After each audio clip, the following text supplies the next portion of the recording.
Hollywood adora um conto de fadas, mas se você olhar mais de perto, alguns desses finais felizes são puro suicídio de carreira. Por trás do glamour, dos vestidos e das histórias de amor preparadas para as câmeras, algumas das estrelas mais brilhantes da Era de Ouro assinaram licenças de casamento que também serviram como demissões para seu estrelato.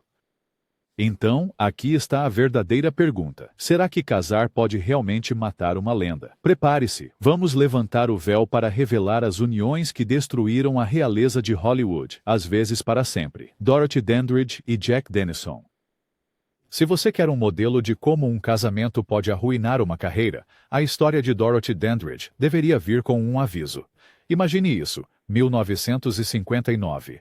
Dorothy é a sensação de Hollywood, a primeira mulher negra indicada ao Oscar de melhor atriz.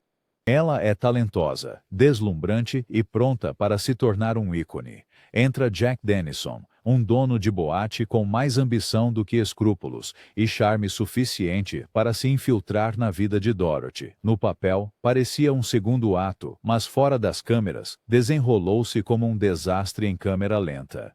Quase desde o início, Dennison trouxe mais problemas do que promessas. Alguns no círculo de Dorothy sussurravam que ele era um arrivista, mais interessado na fama de Dorothy e no que restava de sua fortuna do que em sua felicidade.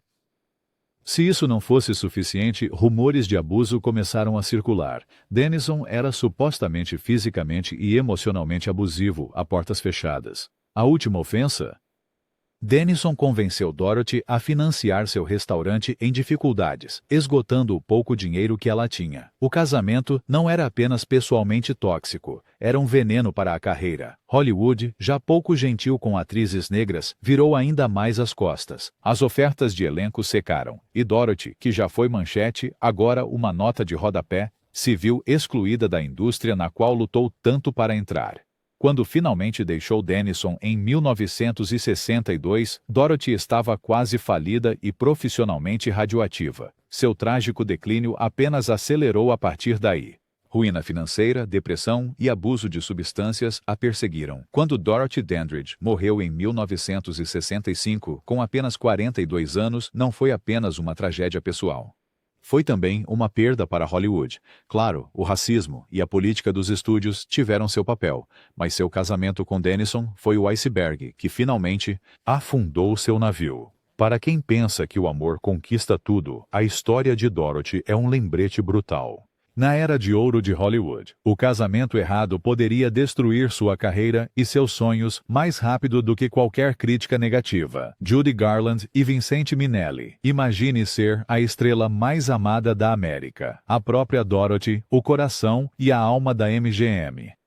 Judy Garland deveria ter tido uma história de amor à altura de sua voz lendária.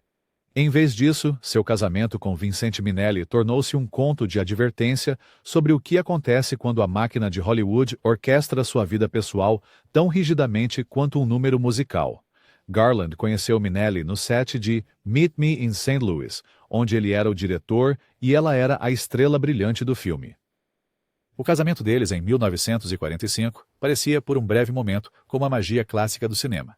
Dois gênios criativos se casando com a bênção de toda a MGM. Mas, casamentos em Hollywood, especialmente os criados pelo estúdio, raramente têm um final feliz. Nos bastidores, Judy já estava lutando com ansiedade, vício e as exigências esmagadoras de ser a galinha dos ovos de ouro da MGM. Vincente, por sua vez, tinha seus próprios segredos. Sussurros sobre seus relacionamentos com homens não eram apenas rumores, eram um segredo aberto, e tanto Garland quanto o estúdio sabiam disso. Para o público, o casamento era a imagem perfeita. Estabilidade, uma bela criança, futura estrela Liza Minnelli, e todos os adornos de um conto de fadas aprovado pela MGM. Na realidade, era uma união de necessidade. Garland estava desesperada por segurança. Minnelli precisava de uma fachada, e o estúdio precisava das manchetes. Mas a ilusão não podia durar. A saúde emocional e mental de Garland deteriorou-se sob a pressão dupla de um casamento fracassado e uma carreira implacável. O casamento terminou em 1951, mas a verdadeira vítima foi o controle de Judy sobre seu estrelato. Após a separação, a carreira de Garland entrou em queda livre. Ela foi demitida da MGM, sua casa desde a infância, e se viu à deriva em uma indústria que mastiga e cospe. Até mesmo suas estrelas mais brilhantes. O casamento estava condenado desde o início, quase certamente. Acelerou sua queda em desgraça, sem dúvida. A união de Judy Garland e Vincent Minnelli foi menos uma história de amor e mais uma bomba relógio que explodiu com todo Hollywood assistindo. Janet Gaynor e Adrian. Janet Gaynor foi a primeira protagonista de Hollywood, a primeira vencedora do Oscar de melhor atriz, um rosto que definiu o cinema mudo e o início do cinema sonoro. Adrian foi o gênio designer de figurinos que colocou os sapatos de Ruby em Dorothy no Mágico de Oz. Quando se casaram em 1939, Hollywood soltou um suspiro coletivo. Mas aqui está a reviravolta. O que parecia um casal poderoso e glamouroso era, na verdade, uma aula magistral de autopreservação e um lento desvanecer na obscuridade para ambos. Vamos preparar o cenário. No final da década de 1930, rumores sobre a sexualidade de Gaynor e Adrian circulavam nos corredores dos estúdios. Esta era a época em que segredo aberto significava que sua carreira estava em risco se você sequer saísse da linha. Casamento não era apenas uma escolha romântica. Era uma tática de sobrevivência. A união deu a ambos os astros a normalidade que os chefes de estúdio e o público exigiam, mesmo que isso os obrigasse a manter suas verdadeiras identidades trancadas. O preço por essa fachada pública era alto. Gaynor, outrora a rainha das bilheteiras, retirou-se dos papéis principais, sua estrela lentamente se apagando. Adrian, apesar de revolucionar a moda de Hollywood, sentia o peso sufocante de viver uma mentira. Amigos e pessoas próximas descreveram o relacionamento deles mais como uma parceria próxima do que um romance apaixonado, um vínculo construído com base no respeito mútuo, mas sem paixão. O casal adotou um filho e manteve as aparências, mas a faísca que antes iluminava a tela havia desaparecido. Após a morte de Adrian em 1959, a vida de Gaynor tornou-se ainda mais privada. Ela formou uma profunda amizade com a estrela da Broadway Mary Martin, alimentando ainda mais especulações, mas nunca voltou aos holofotes. No final, o casamento cumpriu seu propósito como escudo, mas custou a carreira e a realização pessoal de Gaynor. No clássico Hollywood, às vezes um "felizes para sempre" é apenas outra forma de desaparecer. Barbara Stanwyck e Robert Taylor. O casamento de Barbara Stanwyck e Robert Taylor é o tipo de roteiro de Hollywood que é em partes iguais romance, jogo de poder e manobra de relações públicas. Na superfície, parecia o par perfeito de amor. Duas mega-estrelas, perfeitamente fotogênicas, adornando cada tapete vermelho com uma química sem esforço. Mas por trás das cortinas, isso era menos um casal dourado e mais uma gaiola dourada, construída para agradar os chefes do estúdio em vez dos corações envolvidos. A MGM praticamente orquestrou essa união. Stanwyck, ferozmente independente e notoriamente reservada, já era um ícone de primeira linha. Taylor era o galã de matinê, de aparência impecável da MGM, mas carregava o fardo de rumores persistentes sobre sua sexualidade, rumores que o estúdio faria qualquer coisa para eliminar. Entra Stanwyck e, de repente, ambas as estrelas tinham álibis perfeitos. Ela tinha um homem de verdade. Ele tinha uma esposa glamourosa. Problema resolvido, pelo menos na superfície. A dinâmica pessoal deles era complicada. Amigos dizem que Stanwyck tratava Taylor mais como um filho do que como um amante, até chamando-o de Júnior. Seus hobbies não poderiam ser mais diferentes. Ele gostava de esportes ao ar livre. Ela preferia a solidão de casa e da carreira. Aquela infame viagem de acampamento que fizeram é coisa de lenda de Hollywood, um desastre total. Os dois mais perdidos do que apaixonados. As rachaduras se ampliaram com o passar dos anos. A carreira de Taylor começou a desviar. A veia independente de Stanwyck chocava-se com a natureza cada vez mais artificial da sua união. Quando Taylor viajou para Roma para filmar Quo Vadis em 1950, os tabloides o flagraram com uma jovem atriz italiana, e Stanwyck voou para a Itália, não por romance, mas para manter a fachada. Quando o divórcio foi finalizado, em 1951, a ilusão havia se desfeito. Depois, ambas as carreiras sofreram. O estrelato de Stanwyck desvaneceu à medida que Hollywood evoluía. Taylor nunca recuperou totalmente seu impulso de garoto de ouro. O casamento deles, destinado a solidificar seus legados, ironicamente, marcou o início do fim deles no destaque da lista A. No final, não foi o amor que os destruiu. Foi o peso de viver um roteiro que outra pessoa escreveu. Rudolph Wall. Valentino e Jean Acker. Se você está em busca de melodrama do velho Hollywood, o casamento de Rudolph Valentino e Jean Acker é puro ouro de bilheteria e veneno de bilheteria. Valentino, o amante latino original, incendiou a América dos anos 1920 com sua aparência e presença marcante na tela. Ele era o homem que toda mulher queria, até conhecer Jean Acker, e a lenda tomou um desvio selvagem. O casamento em 1919 foi um turbilhão romântico, glamouroso, mas escondia uma falha fatal. Jean Acker teve um ataque de nervos. Tão forte, na verdade, que na noite de núpcias, ela trancou Valentino fora do quarto do hotel. O casamento nunca foi consumado e a máquina de fofocas entrou em ação. Sussurros se espalharam de que Acker estava apaixonada por outra mulher, a notória estrela de cabaré, Alla Nazimova, e a cena underground LGBTQ+ de Hollywood de repente tinha uma manchete de primeira página. Para Valentino, essa chamada união foi um torpedo para a carreira.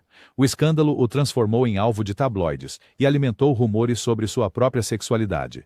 Seu próximo casamento, com a designer Natasha Rambova, foi igualmente contencioso. Críticos chamaram de golpe publicitário, uma manobra para desviar a atenção de seus escândalos cada vez maiores. Em vez de reconstruir sua imagem, isso apenas deu mais munição à imprensa. Os chefes de estúdio, desesperados para evitar controvérsias, tornaram-se cada vez mais cautelosos em escalá-lo para papéis românticos. As consequências foram brutais. A imagem de amante de Valentino, tão essencial para seu apelo de bilheteria, tornou-se uma faca de dois gumes, cortando suas perspectivas de carreira tão rapidamente quanto as construiu. O apetite do público por escândalos cresceu, mas a paciência do estúdio se esgotou. Quando Valentino morreu subitamente aos 31 anos, o mundo lamentou a perda de uma lenda, mas muitos insiders admitiram silenciosamente que Hollywood já havia virado a página sobre seu galã original. Seus casamentos tumultuados não terminaram apenas em desilusão, terminaram em suicídio de carreira, do tipo que só a velha Hollywood poderia orquestrar.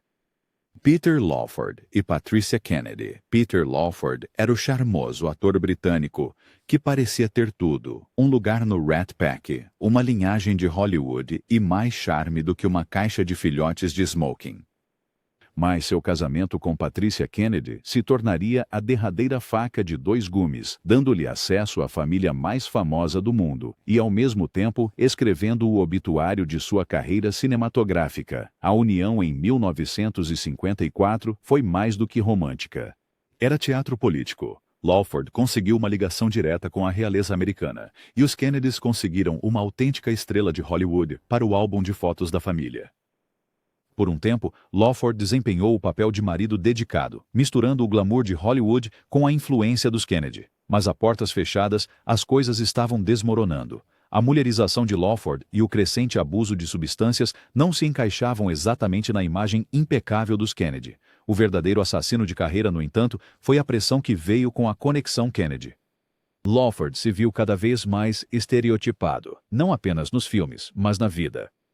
Ele era esperado para seguir as regras, evitar escândalos e atuar como intermediário para os negócios secretos da família. No início da década de 1960, seus trabalhos como ator secaram. Sua persona fora das telas eclipsou seus papéis no cinema. A gota d'água veio com o divórcio deles em 1966. Hollywood não o queria. Os Kennedys não tinham uso para ele. E Lawford ficou flutuando em um limbo social. Famoso por quem havia se casado. Infame por quem havia perdido. Seus anos posteriores tornaram-se um trágico coquetel de fama desvanecente, arrependimento e abuso de substâncias. Quando faleceu em 1984, Peter Lawford era um conto de advertência. Um homem cujo casamento com uma Kennedy não apenas terminou sua carreira, mas o apagou da lista A por completo. Em Hollywood, às vezes casar-se com o poder significa perder o seu próprio. Clark Gable e Kay Williams. Quando Clark Gable se casou com Kay Williams em 1955, o rei de Hollywood já era uma lenda. Mas aqui está a parte que Hollywood nunca colocou nos cartazes de filmes. Às vezes, até o ato final de um rei é um lento desvanecer na obscuridade, roteirizado não pelos estúdios, mas por suas próprias escolhas no amor. Após perder o amor de sua vida, Carole Lombard, em um trágico acidente de avião, Gable passou por relacionamentos, alguns orquestrados pelos estúdios, outros por puro cansaço de Dare. A performance de ser Clark Gable, Kay Williams, era uma socialite glamourosa, uma atriz e, crucialmente para Gable, alguém que oferecia calma após décadas de turbulência. Na superfície, este casamento parecia sua chance de felicidade. No entanto, os conhecedores viam como realmente era, um casamento de conforto, não de paixão, construído com base em necessidade mútua, em vez de fogos de artifício de Hollywood. Williams tinha sua própria bagagem, múltiplos casamentos de alto perfil, um aguçado senso de sobrevivência e apenas o suficiente de sofisticação para desempenhar o papel de Sra. Clark Gable. Mas Hollywood, naquela época, estava faminta por juventude, novos rostos e escândalos frescos. Gable, agora um homem casado respeitável, parecia ter perdido seu charme. As ofertas diminuíram. Sua persona lendária, outrora perigosa e emocionante, suavizou-se em papéis seguros, paternais e francamente esquecíveis. Williams gerenciava sua casa, mas não conseguia reviver sua carreira. Os melhores dias de Gable ficaram para trás e a indústria seguiu em frente. Sua morte súbita em 1960, apenas meses antes de Williams dar à luz ao filho deles, colocou um ponto final permanente em sua carreira. O público se perguntava: seu casamento final foi uma última tentativa de normalidade ou apenas mais uma atuação, desta vez para o benefício dos tabloides e de sua própria solidão? De qualquer forma, a união de Gable com Williams marcou o silencioso fim de uma era. O rei abdicou, não com um escândalo, mas com um gemido. Uma lição de advertência sobre o que acontece quando a realeza de Hollywood tenta se retirar para o fundo. Tallulah Bankhead e John Emery. Tallulah Bankhead nunca seguiu as regras de ninguém, muito menos as de Hollywood. Com uma voz como cascalho e um humor mais afiado que uma navalha, ela era a original quebradora de regras. Então, quando se casou com o ator John Emery, em 1937, Hollywood levantou uma sobrancelha coletivamente. Será que essa selvagem e impetuosa do Alabama estava realmente se acomodando? Spoiler, nem pensar. O casamento deles foi curto, tempestuoso e cheirava suspeitosamente a um curativo de relações públicas. Bankhead sempre viveu de forma extravagante, recusando-se a esconder sua atração por homens e mulheres, uma atitude que era puro veneno para a carreira em uma época em que os estúdios ditavam todas as manchetes. Emery, um ator talentoso, mas de brilho comparativamente menor, foi escalado para o papel de marido dedicado, mas nunca conseguiu domar o lado selvagem de Tallulah. Ela era infame por suas festas, sua língua afiada e sua honestidade escandalosa, características que a tornavam um ícone dos tabloides e um pesadelo para qualquer estúdio tentando controlar sua imagem. Inevitavelmente, o casamento se desfez após apenas 4 anos, deixando Bankhead ainda mais desafiadora e Hollywood ainda mais nervosa.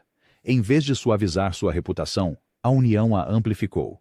Após o divórcio, os diretores de elenco ficaram hesitantes, vendo Bankhead como incontrolável, inviável comercialmente e relutante em jogar o jogo da indústria. Ela foi boicotada de muitos grandes projetos, seus papéis no cinema secaram, e ela se retirou para a Broadway e o rádio, onde as regras eram mais flexíveis, mas o público era menor. Bankhead nunca se casou novamente. Ela intensificou sua persona, recusando-se a pedir desculpas por quem era. O preço? Hollywood virou-lhe as costas. Sua carreira como protagonista acabou, e sua lenda tornou-se a de uma rebelde, que brilhou intensamente demais para se encaixar em qualquer casamento ou plano de estúdio. Marilyn Monroe e Arthur Miller. O casamento de Marilyn Monroe com o dramaturgo Arthur Miller deveria ser a transformação definitiva, uma estrela de Hollywood se despindo para se tornar a musa de um artista, finalmente sendo levada a sério.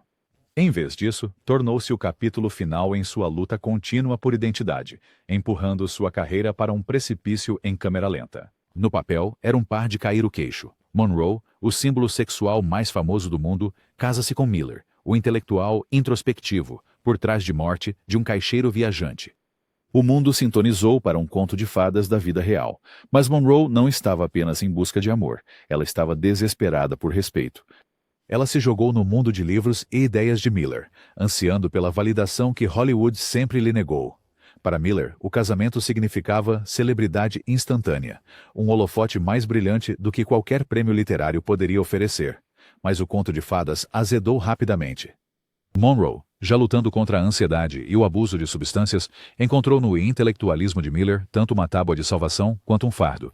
Ele supostamente ficou desiludido, escrevendo notas privadas sobre seu constrangimento em relação a Sobre o comportamento de Monroe. Monroe, sempre sensível à rejeição, desmoronou ainda mais quando descobriu suas palavras cruéis. A imprensa, farejando sangue, perseguiu cada movimento deles.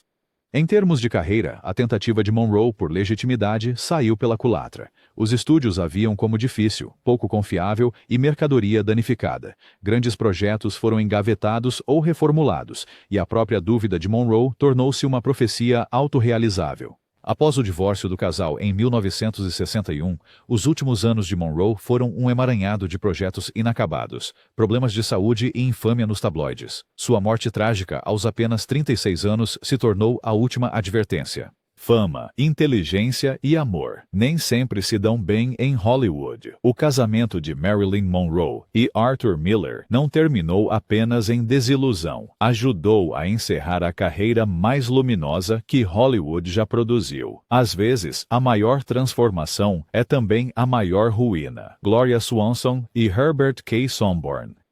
Se você acha que divórcios complicados são um fenômeno moderno de Hollywood, conheça Gloria Swanson, a rainha original do escândalo, cujo casamento com Herbert K. Sanborn, em 1919, parece um sonho febril de tabloide décadas à frente de seu tempo. Swanson, já uma estrela brilhante do cinema mudo, casou-se com Sanborn, um executivo de cinema e proprietário do famoso restaurante Brown Derby, no auge de sua carreira. Mas o que começou como um romance turbulento rapidamente se transformou em um circo judicial que abalaria sua carreira até o âmago. Swanson era a imagem definitiva do glamour de Hollywood. Dramática, misteriosa e sempre 2 passos à frente dos colunistas de fofocas. Mas a portas fechadas, o casamento era um campo de batalha. Sanborn era ciumento, controlador e convencido de que a fama de sua esposa se baseava em mais do que apenas talento para atuar. Quando ele pediu o divórcio em 1922, ele não apenas entregou os papéis, ele lançou uma bomba. Sanborn acusou Swanson de ter casos com 14 homens, incluindo alguns dos magnatas e protagonistas mais poderosos de Hollywood. O sistema de estúdios, obcecado em manter a ilusão de virtude, entrou em modo de colapso. O escândalo explodiu nas manchetes, arrastando a reputação de Swanson pela lama. De repente, ela era mais famosa por sua vida amorosa do que por seus filmes. Os estúdios ficaram nervosos em escalá-la. Patrocinadores ameaçaram se retirar, e sua imagem pública sofreu um golpe que até ela teve dificuldade em transformar em sucesso de bilheteria. Swanson, sempre uma sobrevivente, mergulhou no drama, dando entrevistas, controlando sua própria narrativa e até estrelando papéis mais maduros que refletiam sua turbulência na vida real. Mas o custo foi imenso. Seu apelo nas bilheterias diminuiu à medida que a fascinação do público se deslocou de sua atuação para suas travessuras fora das telas. O divórcio de Sanborn não apenas esvaziou sua conta bancária com um infame acordo de 6 dígitos, mas também marcou o fim de sua era como a intocável protagonista de Hollywood. Embora ela mais tarde tenha conseguido se reerguer, mais notavelmente em Sunset Boulevard, o casamento com Sanborn foi o início de sua primeira grande queda. No clássico Hollywood, escândalo vende, mas nem sempre compra um futuro. Vincent Price é Mary Grant. Vincent Price, com aquela voz aveludada inconfundível e aquelas sobrancelhas de vilão, era o rei do horror clássico. Mas quando se tratava de seu papel na vida real como marido, o enredo era tudo menos simples. Price casou-se com Mary Grant em 1949, formando um casal tão elegante e misterioso quanto qualquer um de seus papéis na tela. Para o mundo, eles eram a imagem da sofisticação de meados do século. Ele, a estrela urbana, ela, a célebre figurinista. Nos bastidores, porém, sua união era uma parte romance, 2 partes arranjo. Veja, a sexualidade de Price era alvo de persistentes rumores em Hollywood. Dizia-se que ele teve relacionamentos com homens e mulheres, uma verdade que os rígidos padrões da época exigiam que fosse escondida a todo custo. Para Mary, o casamento significava acesso ao círculo social de Hollywood, estabilidade e a segurança da sombra de uma estrela. Para Vincent, significava um disfarce bem vestido sobre uma vida pessoal que o sistema de estúdios simplesmente não toleraria abertamente. Profissionalmente, a parceria permitiu que ambos prosperassem por um tempo, mas a fome de escândalo de Hollywood e seu medo do não convencional acabaram trabalhando contra eles. À medida que as atitudes mudaram lentamente nas décadas de 1960 e 1970, os papéis de vilão cavalheiro de Price saíram de moda. E sua persona tornou-se menos rentável. Ele se voltou para o teatro e a televisão, mas a magia dos seus dias como protagonista nunca retornou. Após o divórcio deles, em 1973, Price tornou-se mais vocal sobre seu apoio aos direitos LGBTQ+, quase como se finalmente estivesse respirando livremente após décadas prendendo a respiração. O casamento deles matou sua carreira de uma vez? Não com um único golpe, mas prendeu Price e Grant em papéis dos quais nenhum dos dois podia escapar. O homem que podia arrepiar uma plateia com uma única frase tornou-se, na vida real, mais uma vítima do armário de Hollywood, nunca totalmente livre, nunca totalmente acabado e sempre um pouco distante de um final de conto de fadas. Danny Kaye e Sylvia Fine. Danny Kaye era o rei bobo da Hollywood clássica, com um rosto elástico, língua afiada e tão energético que você juraria que ele funcionava com combustível de foguete. Mas se suas performances eram uma alegria caótica, sua vida pessoal era um caos organizado. Em 1940, Kaye casou-se com Sylvia Fine, uma compositora extremamente inteligente que era tanto a arquiteta quanto a guardiã de sua carreira. De fora, eles pareciam o duo criativo definitivo. Ela escrevia as músicas, ele roubava os holofotes, mas o casamento Kaye-Fine era menos uma história de amor e mais um contrato de negócios, escrito em baladas e contratos de bastidores. Os insiders de Hollywood fofocaram por décadas sobre a sexualidade de Kaye, com rumores persistentes de amizades profundas, possivelmente mais, com homens, incluindo Laurence Olivier. Enquanto isso, Fine era mais gerente do que esposa. Um parceiro na manutenção da imagem, menos no romance à luz de velas. O relacionamento deles era mutuamente benéfico. Kaye projetava a imagem de homem de família íntegro que os estúdios exigiam, e Fine mantinha os cheques entrando e os escândalos fora. À medida que os anos passavam, o casamento deles se tornava ainda mais estratégico e distante. Na década de 1950, o casal levava vidas em grande parte separadas, cada um esculpindo seu próprio território no império empresarial de Kaye. Embora nunca tenham se divorciado, eram parceiros no sentido mais frouxo, unidos por legado, não por intimidade. Aqui está o ponto crucial. A carreira cinematográfica de Kaye, tão brilhante nas décadas de 1940 e 50, começou a enfraquecer à medida que o ato se desgastava, e a persona já não se adequava aos gostos em mudança. Sem a centelha de uma nova paixão criativa, ele se voltou para o trabalho de caridade, televisão e alguns concertos. O homem que podia fazer milhões rirem se prendeu a um casamento que, ironicamente, deixou ambas as partes atuando para o público, e nenhuma encontrando seu próprio final feliz. Rock Hudson e Phyllis Gates. Você quer falar sobre um casamento planejado para as câmeras? Rock Hudson e Phyllis Gates são o exemplo perfeito. Na década de 1950, Hudson não era apenas uma estrela de cinema. Ele era o padrão de platina de Hollywood para a masculinidade. Um galã tão grande que o estúdio praticamente construiu um armário ao seu redor. E atrás daquela porta do armário, uma verdade que o estúdio e a época não o deixariam viver abertamente. Entra Phyllis Gates, a secretária do agente de Hudson, que passou de atrás da mesa a noiva corada em uma cerimônia tão secreta que até a maioria dos amigos deles ficou fora da lista de convidados. Quase imediatamente, os tabloides conseguiram a notícia, cortesia do próprio agente de Hudson. A mensagem era clara: o galã de Hollywood estava oficialmente fora do mercado, e todos aqueles rumores incômodos sobre sua sexualidade poderiam ser varridos para debaixo do tapete vermelho. Mas a ilusão estava condenada. Gates afirmou que estava apaixonada, mas o casamento rapidamente se tornou um campo minado de suspeitas e frustrações. Gates supostamente queimou os jeans apertados recém-adquiridos de Hudson, e discussões sobre a verdadeira natureza de Hudson explodiram a portas fechadas. A tentativa desesperada do estúdio de gerenciar a imagem tornou-se um inferno pessoal para ambos. A carreira de Hudson, construída na fachada do galã ideal, começou a parecer frágil. As rachaduras se aprofundaram à medida que as pressões públicas e privadas aumentavam. 3 anos depois, o casamento implodiu. Gates e Hudson se separaram em 1958. Anos depois, arquivos de um investigador particular vieram à tona. Gravações de Gates confrontando Hudson sobre sua sexualidade, alimentando as chamas da especulação mais uma vez. A carreira subsequente de Hudson foi um ato de equilíbrio, sempre sorrindo, sempre cuidadoso, nunca realmente livre. No final, seu casamento com Gates não salvou sua imagem. Se é que fez algo, colocou o seu verdadeiro eu ainda mais fora de alcance, deixando ele e a indústria presos pela própria ficção. Hollywood queria um conto de fadas, mas tudo o que conseguiu Foi uma tragédia de primeira página. Cole Porter e Linda Lee Thomas. Cole Porter não era o típico galã de Hollywood. Ele era o gênio astuto e mordaz por trás de algumas das maiores canções da América. Mas quando se tratava de seu casamento com Linda Lee Thomas, a história fica mais complicada do que uma mudança de acorde de Gershwin.